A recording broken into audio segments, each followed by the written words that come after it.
I started writing my memoirs when I was about 80. In the meantime, I've had the heart attack and some things that slowed me down. Here I am now, almost 90, and I still remember all the same things, so I guess I'm pretty lucky.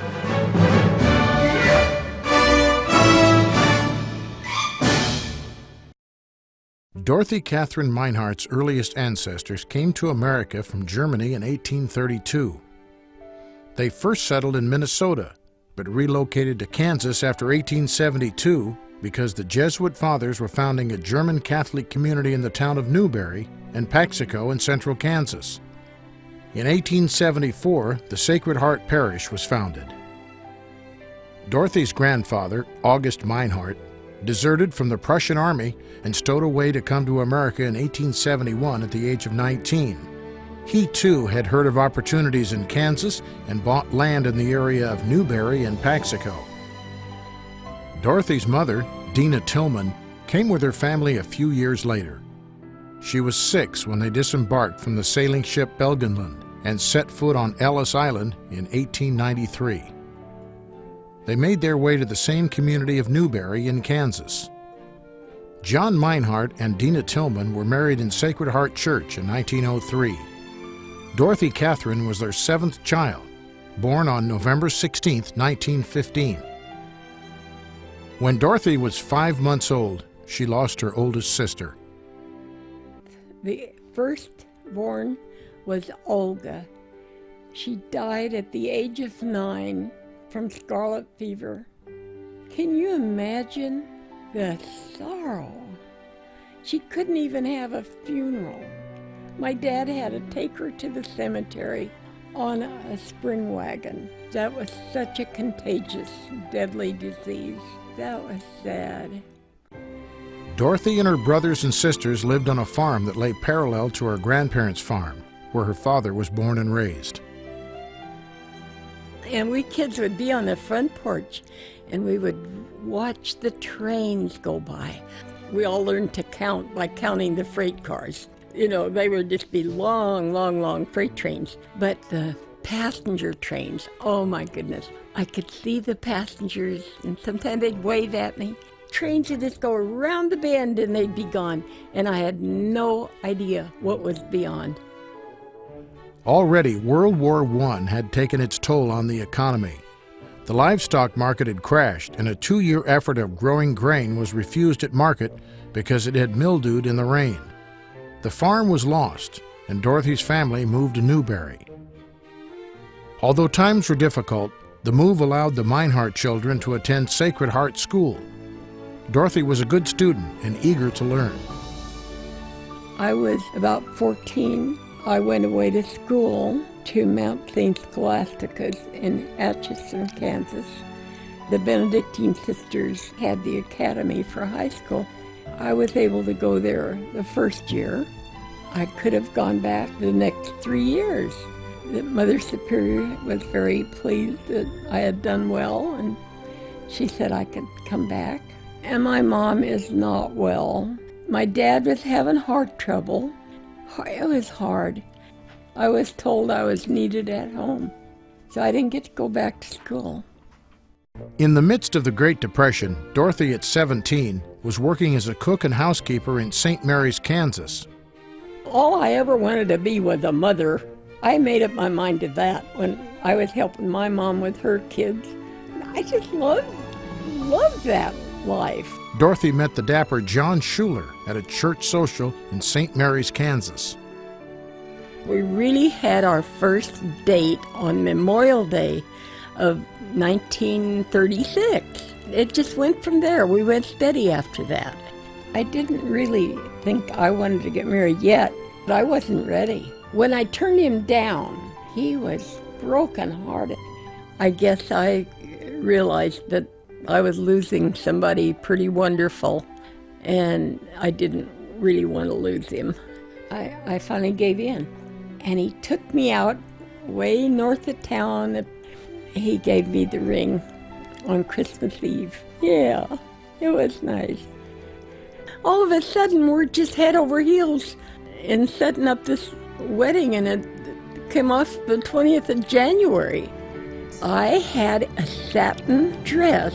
Mind you, it came from Learner's, and it cost $13.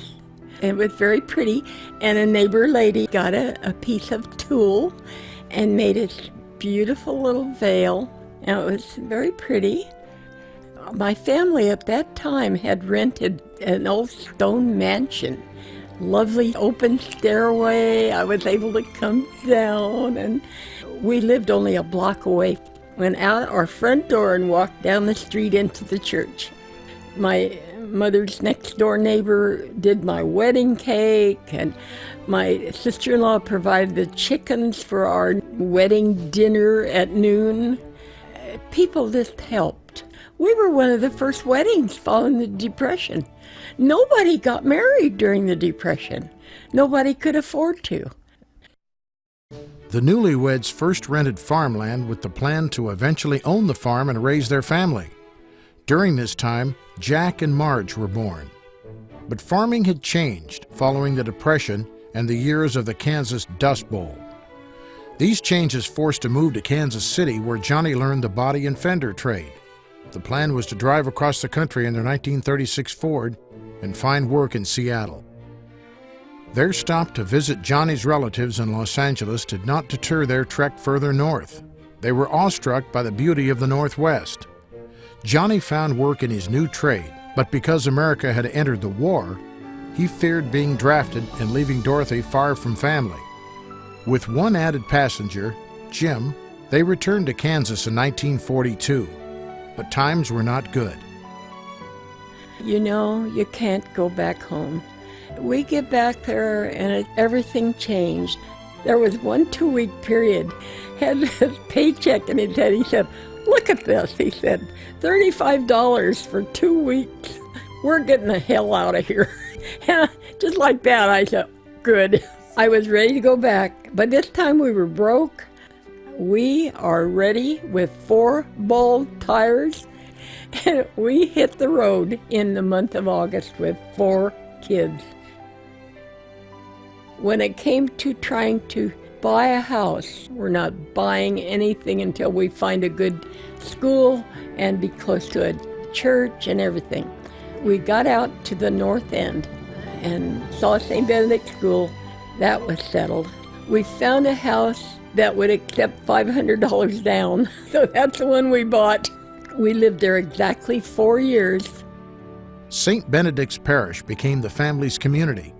From the blessing of each new birth and baptism to the faith formation of first communicants and altar servers, family prayer and deep faith were the cornerstone of everyday life. We got a little statue of the Infant of Prague early in our family life. The inscription was, "The more you honor me, the more I will bless you." We already have 7 children.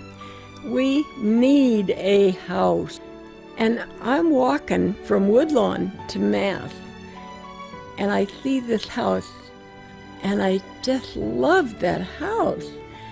We went knocking on her door and said, will this house ever be up for sale? And I said, well, could we look at it, and could we have first chance at it? We got the house for $7,000, furnished, and moved in February 28th, 1948. To me, that was just the answer to a prayer, because we had prayed and prayed and prayed to find a good home. As the family grew, all the Schulers in their Sunday best filled a pew for Mass.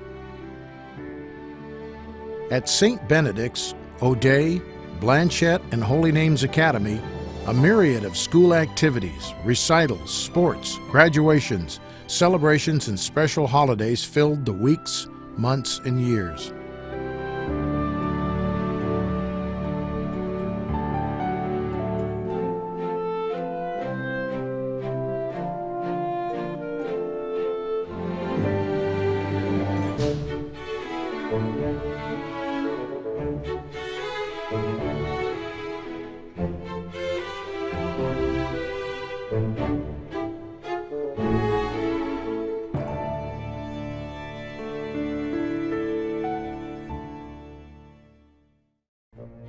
All of the children were encouraged to participate in creative activities, from soapbox derbies, scouting, to seafair parade floats and contests.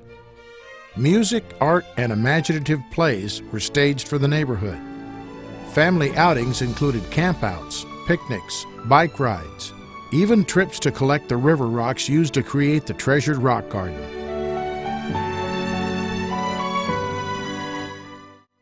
Dorothy wore lots of hats. As chief financial officer, she was a master at stretching Johnny's paycheck. And I determined I would never hear from a bill collector.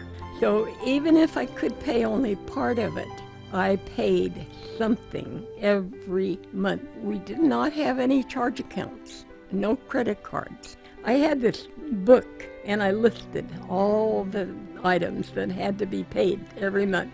And whenever I had the final payment, I would write in the place, final payment, Deo Gracias. I baked our own bread for quite a few years, 24 loaves of bread every week, because we had 12 lunches to be packed. But I could cook a meal, meat, potatoes, and gravy, and vegetable, and a dessert, and Mama, where's the pie? And they loved it.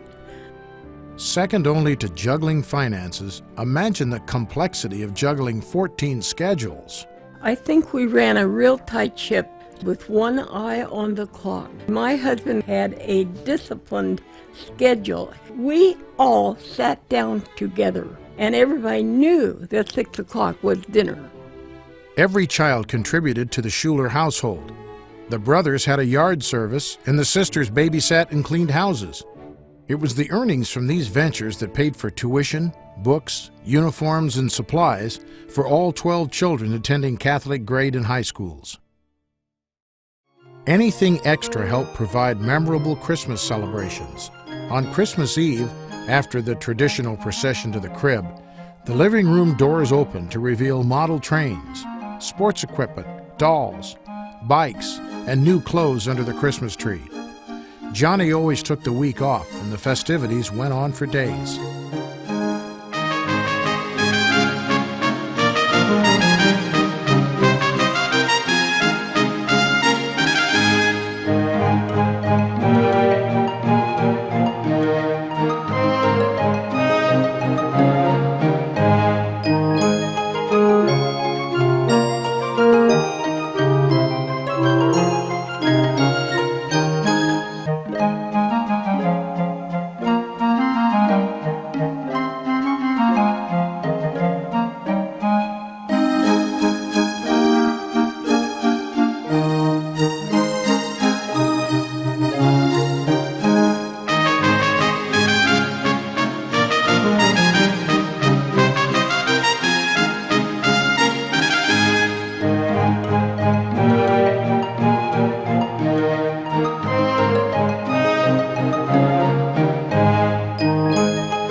Inspired as a child, Dorothy lived out her love of the missions and foreign cultures.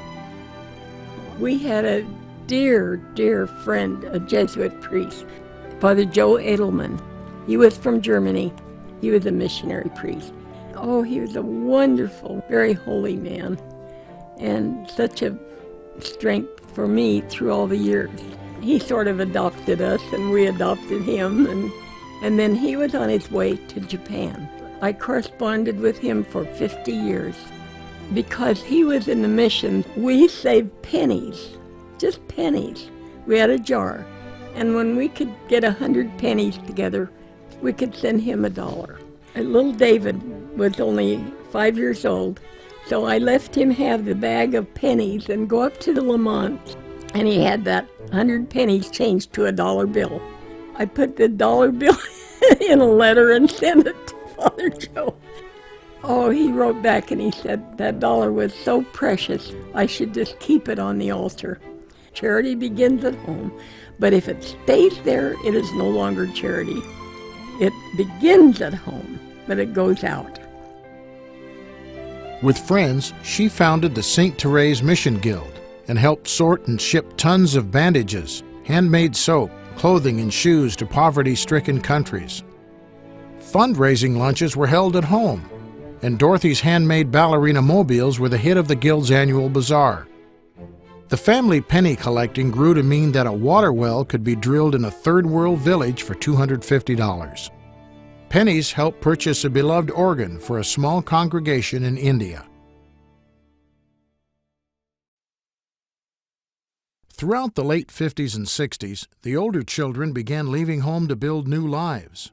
Daughters and sons-in-law and grandchildren were welcomed with joy, and very quickly the family grew in number.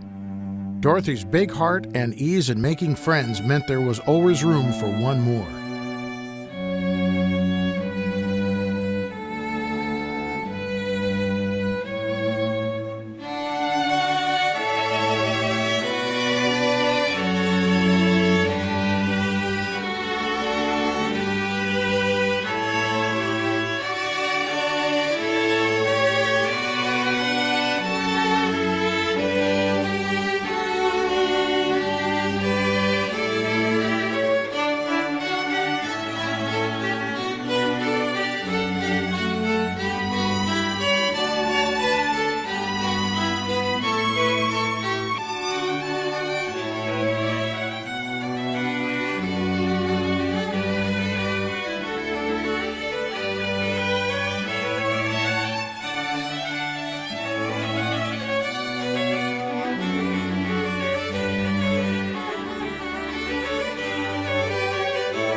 Her mothering extended from the youngest still at home to daycare for a few grandchildren and to a neighbor family of 7.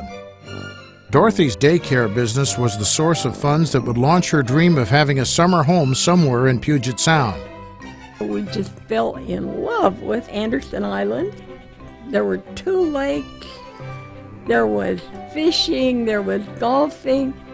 Oh, you wouldn't believe the view. It is so gorgeous. It is just blockbuster. Johnny just sat there. If his eyes were just sort of shining, I knew that he was excited about it. And he just sat there and he said, oh, the kids would love this place. The kids would really love it. So we decided that we would go for it. We named it Pinewood. Like a Kansas barn raising, Pinewood was built by family on a rain-soaked holiday weekend, launching nearly 40 years of family gatherings and fun for an ever-growing Schuler clan.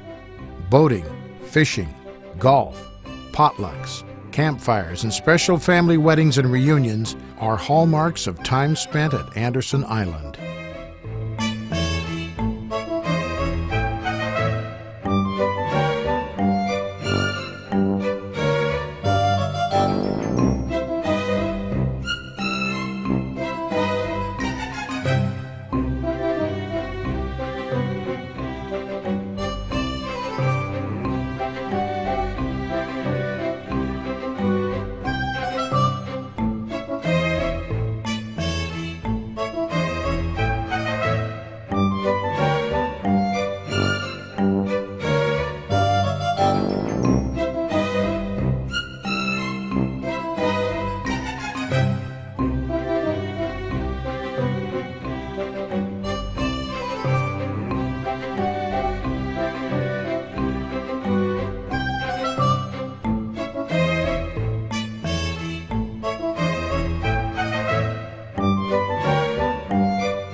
Over the past 20 years, despite the loss of Johnny, breast cancer, and a severe heart attack, Dorothy has taken on new adventures.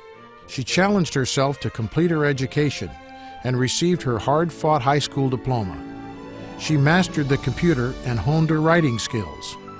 She took acting lessons and hired a talent agent to represent her for advertisements and commercials. Dorothy even added an African safari to her cherished international travels.